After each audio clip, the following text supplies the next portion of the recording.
दिल्ली में प्रदूषण पर पॉलिटिक्स लंबे समय से जारी है। ऐसे में अब जब दिल्ली के प्रदूषण के लिए पटाखों को जिम्मेदार ठहराया जा रहा है, तब एक बार फिर से इस मुद्दे को सियासी नफा नुकसान के तराजू पर तौला जाने लगा है। इसी से जुड़ा हमारा अगला और 7वां सवाल भी है। तो हमारा अगला सवाल है कि आतिशबाजी पर कैसे खेली जा रही है सियासी बाजी। दरअसल आम आदमी पार्टी दिल्ली में पॉल्यूशन की वापसी के लिए पटाखों को जिम्मेदार ठहरा रही है, जबकि बीजेपी आम आदमी पार्टी से पूछ रही है कि दिवाली से पहले दिल्ली में किस चीज का प्रदूषण था।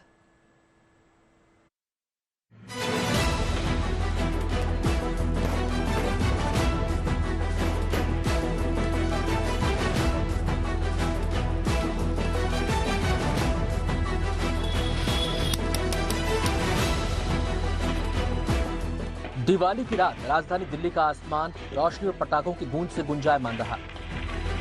न केवल दिल्ली बल्कि एनसीआर में भी यही धूम धड़ाका देखने को मिला। दिल्ली एनसीआर का कोई इलाका ऐसा नहीं छूटा जहां रविवार को दिवाली के मौके पर आतिशबाजी न हुई हो। दिवाली के जश्न में हर कोई सांसों को भूलकर पटाखों की मस्ती में खोया नजर आया। पटाखों में उठते धुएं ने दिल्ली एनसीआर में एक बार फिर एयर क्वालिटी इंडेक्स को प्रभावित किया, लेकिन ऐसा केवल कल ही नहीं हुआ। दिवाली से पहले भी दिल्ली में प्रदूषण का लेवल खतरनाक श्रेणी में पहुंच गया था, लेकिन दिवाली के बाद प्रदूषण का स्तर बढ़ जाने पर इसके लिए पटाखों को जिम्मेदार ठहराया जाने लगा तो दिल्ली की सियासत गर्मा गई। दिल्ली के पर्यावरण मंत्री गोपाल राय ने दावा किया कि दिल्ली में बढ़े पॉल्यूशन की वजह पटाखे थे। गोपाल राय ने तो यहां तक दावा किया कि जानबूझकर लोगों को पटाखे छोड़ने के लिए उकसाया गया और इसके पीछे बीजेपी के नेता जिम्मेदार हैं। दिल्ली के अंदर कल कई जगह जो पटाखे जले, दिल्ली के अंदर पटाखों के निर्माण पर, भंडारण पर और बिक्री पर बैन था, लेकिन पटाखे जले। वो पटाखे आए कहीं ना कहीं से, और यूपी और हरियाणा से आए। दिल्ली सरकार की तरफ से पटाखे छोड़ने के लिए बीजेपी को जिम्मेदार ठहराए जाने पर बीजेपी भड़क गई है और उसने आम आदमी पार्टी को प्रदूषण पर आईना दिखाते हुए उनसे पूछा है कि दिवाली से पहले दिल्ली में किस चीज का प्रदूषण था। क्या ये लोग सही मायनों में पटाखे को ही मानते हैं कि पोल्यूशन का कारण है? आज से 4 दिन पहले जब बारिश हुई थी, उसके पहले तो पटाखे नहीं बजे थे। तब एक्यूआई क्या था? लगभग 950 टच कर रहा था। आज एक्यूआई क्या है?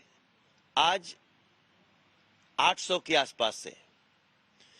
तो जब बिना पटाखा बजे एक्यूआई 950 हो सकता है, और पटाखा अगर मानता हूं मैं इक्का दुक्का बजा भी, उसके बाद भी अगर ये 800 के आसपास एक्यूआई है, तो आप मुझे बताइए कि पानी होने के पहले का प्रदूषण का कारण भी पटाखा था क्या?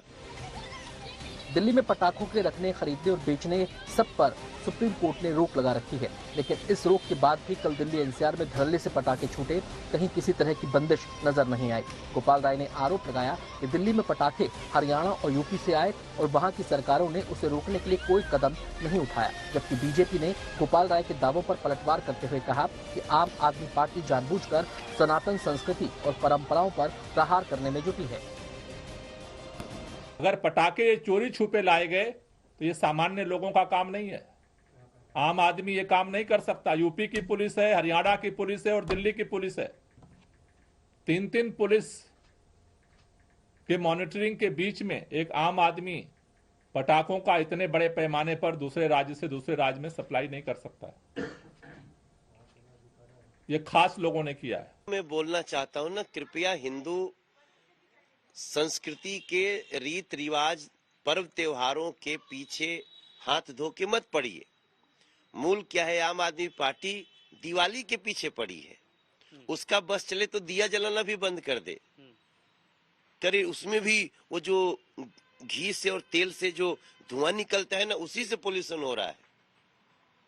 ये सभी लोग सत्य सनातन संस्कृति के शत्रु हैं। पटाखे पर हो रहे सियासी घमासान में कांग्रेस भी कूद पड़ी है। कांग्रेस पूछ रही है कि जब लॉकडाउन का पालन हो सकता है तो राजधानी में दिवाली पर पटाखे पर पाबंदी का पालन क्यों नहीं किया जा सका। दिल्ली में जहां पे खुद उच्चतम न्यायालय एक संस्था के तौर पे काम करता है, वहां पे 2 बजे सुबह तक पटाखे चलते रहे। तो एक बहुत ही महत्वपूर्ण सवाल पैदा होता है कि इसका मतलब उस फैसले का क्रियान्वयन नहीं किया गया। एक मुल्क जो 4 घंटे के नोटिस के ऊपर पूरी तरह से लॉकडाउन हो सकता है, अगर इम्प्लीमेंटिंग एजेंसीज चाहती तो ये जो सुप्रीम कोर्ट ने प्रतिबंध लगाया था इसकी पूरी तरह से पालना हो सकती थी। कल दिल्ली के जिस दिवाली को ये प्रदूषण के लिए दोषी ठहरा रहे हैं, जिस पटाखों को दोषी ठहरा रहे हैं, आज दिल्ली में 250 के आसपास है। तो जब 500 बिना पटाखे के था, उसके लिए दोषी कौन है? गोपाल राय या अरविंद केजरीवाल? ध्रुवीकरण की राजनीति में आम आदमी पार्टी इस तरह से घिर चुकी है कि इसको दूसरे धर्म या किसी पर भी टिप्पणी करने में इनको संकोच नहीं होता। शर्म आनी चाहिए अरविंद केजरीवाल। माननीय सुप्रीम कोर्ट के कहने के बावजूद भी पंजाब की पराली पर एक शब्द तुम नहीं बोल रहे। पंजाब की पराली का धुआं रोकने के लिए आपने कोई उपाय नहीं किया है। प्रदूषण की मार से जूझती दिल्ली को फिलहाल राहत मिलने की उम्मीद नहीं है। मौसम वैज्ञानिकों के मुताबिक आने वाले कुछ दिनों में स्थिति में सुधार की भी कोई गुंजाइश नहीं है। ऐसे में जरूरी है कि लोगों को प्रदूषण से बचाने के लिए सियासी दल सियासी नफा नुकसान छोड़कर एक्शन लें, तभी दिल्ली की जहरीली हवा से लोगों को बचाया जा सकेगा।